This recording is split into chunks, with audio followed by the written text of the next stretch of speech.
Truck loan दोबारा वहाँ से मत लें जहाँ से आपने ले लिया है और 3-4 साल में ट्रक फ्री कर दिए हैं। ठीक है, इसका कारण मैं आपको बता रहा हूँ कि जब भी आप फर्स्ट टाइम लोन लेते हो दोस्तों, उसके बाद क्या होता है कि ये जब आपने लोन लिया है उस वक्त तो आपको कुछ और इंटरेस्ट लगता है। जब आप दोबारा से लोन लेते हो आप उसके बाद आपका सिबिल स्कोर हाई हो जाता है। ठीक है, आप एक अच्छे कम ब्याज पर लोन लेने के लिए तैयार हो जाते हो, लेकिन ये चीज़ आपको कोई कंपनी वाला, कोई लोन वाले आपको नहीं बताएंगे ये चीज़ कि आपका सिबिल स्कोर हाई है, आपको इससे कम इंटरेस्ट पे भी लोन मिल सकता है।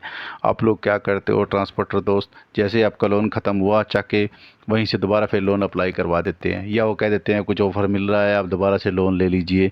ठीक है, आप ये गेम नहीं समझ पाते कि आपका जो सिबिल रिकॉर्ड है 4 सालों में बहुत ही अच्छा हो चुका होता है। आपने जितने ब्याज पर वो लोन लिया होता है उससे भी आपको आधे रेट पर दूसरी कंपनियां या कोई फाइनेंशियल वाले आपको लोन दे सकते हैं। आपको सिर्फ बाज़ार में ट्राई करनी पड़ेगी। ठीक है, मिल जाएगा आपको, क्योंकि आपका सिबिल स्कोर बन चुका है। ये गलती अमूमन हमारे यहाँ ट्रांसपोर्ट में बहुत ज़्यादा होती है इस चीज़ की।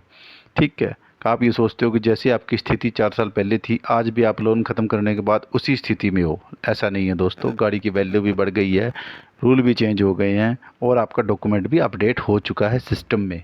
ठीक है, इसका फ़ायदा आपको उठाना चाहिए। मान लीजिए आपको कोई पुराना ट्रक लोन है 10 या 11% पे हुआ है। ठीक है, आपने उसको 4 साल चला लिया, चलिए ठीक है। उसके बाद क्या होता है कि आपको दोबारा जो दोबारा लोन की ज़रूरत पड़ती है तो आपका सिबिल स्कोर ऑटोमेटिक हाई हो चुका है। ठीक है, अगर आप वहीं जाओगे उनके पास तो ज़्यादा से ज़्यादा उन्होंने 11 पे लगाया हुआ है आपको, तो 10.5 पे लगा देंगे, इससे ज़्यादा क्या ही करेंगे। लेकिन अगर आप दूसरी जगह जाते हो और वहाँ से लोन अप्लाई करवाते हो किसी और कंपनी से, तो आपको 11 की जगह 8% पे भी केस हो सकता है दोस्तों। ये 4 या 5% का फ़र्क बहुत होता है दोस्तों। ठीक है, क्योंकि जब आपने लोन लिया था उस वक्त आपका सिबिल स्कोर ठीक नहीं था या कम था। ठीक है, आप फर्स्ट टाइम लोन लेते हो, उसके बाद आपका सिबिल स्कोर अच्छा बन चुका है, रिकॉर्ड बढ़िया बन चुका है, आपको क्या ज़रूरत है परेशान होने की। आपको अगर कम ब्याज पे पैसा मिलता है आपको तो किस्तें देनी है।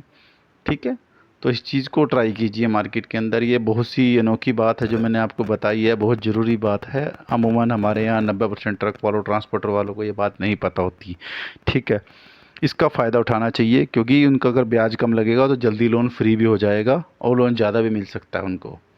ठीक है, क्योंकि रिकॉर्ड भी अच्छा बन चुका होता है। इसके अलावा वो दूसरी गाड़ी भी डाल सकते हैं साथ में, अगर कोई और गाड़ी डालना चाहे तो वो भी डाल सकती है, क्योंकि सिबिल रिकॉर्ड अच्छा हो चुका है उनका, लोन उन्होंने ख़त्म कर चुके हैं। इस चीज़ का फ़ायदा एक ट्रांसपोर्टर को उठाना चाहिए मेरे हिसाब से। उसको एक के बाद दूसरी गाड़ी भी डाल लेनी चाहिए अगर वो डालने की कैपेसिटी रखता है तो। एक गाड़ी खुद चलाए, एक ड्राइवर रख के चला रहे, अगर वो ऐसा कर सकता है तो सबसे अच्छी बात है। ठीक है, अब बात को जो ट्रक वाले होते हैं वो ये सोचते हैं कि हम तो एक गाड़ी चला रहे हैं, इसी से हम फ्री हो चुके हैं, अब क्या ही और कुछ सिस्टम लगाएं, क्यों खर्चा पानी करें इतना। दोस्तों ये बहुत ज़रूरी है, अगर आपका लोन वगैरह चलता रहेगा, किस्त जाती रहेगी टाइम से, तो आपका सिबिल स्कोर हाई होगा, कल को आपको और भी लोन मिल सकता है, इसके ऊपर लिमिट भी आपकी बन सकती है, मकान लोन भी ले सकते हो आप, ज़मीन लोन भी ले सकते हो। ठीक है, ये ट्रांसपोर्टर को ये चीज़ पता ही नहीं होती है। ठीक है, लेकिन फाइनेंस का थोड़ा सा ज्ञान आपको कहीं से कहीं लेके जा सकता है। ठीक है, इसके लिए आपको थोड़ी नॉलेज होना बहुत ज़रूरी है, या कम से कम आप यूट्यूब पे देख के, मेरे जितने सारे वीडियो हैं आपको उनसे पता लग जाएगा कि फ़ाइनेंस के अंदर क्या क्या ज़रूरी होता है, कैसे फ़ाइनेंस में 1 से 2 गाड़ी, 2 से 3 और 2 से 4 कैसे हो सकती हैं। ठीक है, आप इस चीज़ का ध्यान रखें।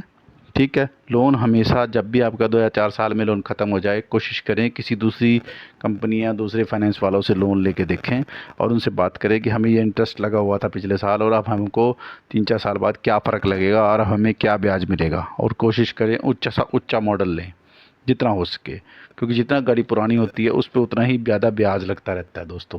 ठीक है, और हाई रेट पे केस होते हैं क्योंकि इसको पुराने मॉडलों को करता नहीं जल्दी से।